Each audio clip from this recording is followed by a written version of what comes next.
Bonjour à tous, et si l'on ne connaît pas encore à l'heure de la mise en ligne de cette revue de presse le vainqueur de l'élection présidentielle autrichienne, on sait déjà depuis quelques jours qui en sont les grands perdants, les partis traditionnels. Élection autrichienne, l'avertissement à l'Europe, titre Le Figaro, alors que Norbert Hofer, le candidat d'extrême droite, faisait jeu égal hier soir avec l'ancien écologiste Alexander Van der Bellen dans un pays profondément plus bleu que vert, précise le quotidien. Faute d'écart suffisant, impossible donc de départager les deux finalistes. Seul le dépouillement dans la journée des 900 000 votes par correspondance permettra de désigner le nouveau président autrichien.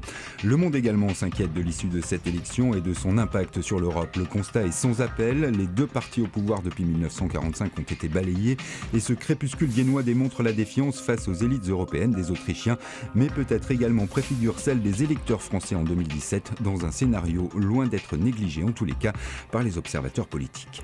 L'autre gros titre de la presse ce matin, c'est Libération qui évoque ces nouvelles révélations sur cet ancien patron des stupes accusé d'être au cœur d'un trafic portant sur plusieurs dizaines de tonnes de cannabis en lien avec un des plus gros trafiquants européens.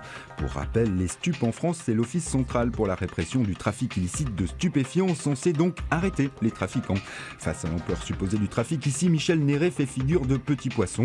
Depuis ces révélations, François Thierry, l'homme mis en accusation dont cette affaire a été exfiltré de ce service pour devenir numéro 2 bis de la sous-direction antiterroriste. Mais l'affaire ne devrait pas s'arrêter là. Les Français aiment la politique, c'est la Croix qui le dit ce matin à travers les résultats d'un sondage exclusif dans lequel 60% des Français disent s'intéresser à la politique, pas n'importe laquelle, une politique autrement, modernisée et moins oligarchique. Une enquête qui devrait se décliner dans le quotidien pendant 3 semaines. Autre enquête ce matin dans vos journaux, c'est Aujourd'hui en France qui s'intéresse à votre retraite et vous propose les clés pour mieux la décrypter. Calculette à l'appui, le journal vous donne les pistes pour ne pas manquer ce rendez-vous avec ce temps fort de votre vie. Avec un mot d'ordre, la retraite plus que jamais, ça s'anticipe. On termine cette revue de presse avec ce défi que s'est lancé un ancien champion de boxe française devenu coach sportif à l'occasion de la journée européenne de lutte contre l'obésité. Il invite tous ceux qui le souhaitent à le suivre pour une traversée de Paris en corde à sauter. Il paraît que c'est la discipline qui favorise le plus la dépense énergétique. Ça ne coûte rien d'essayer.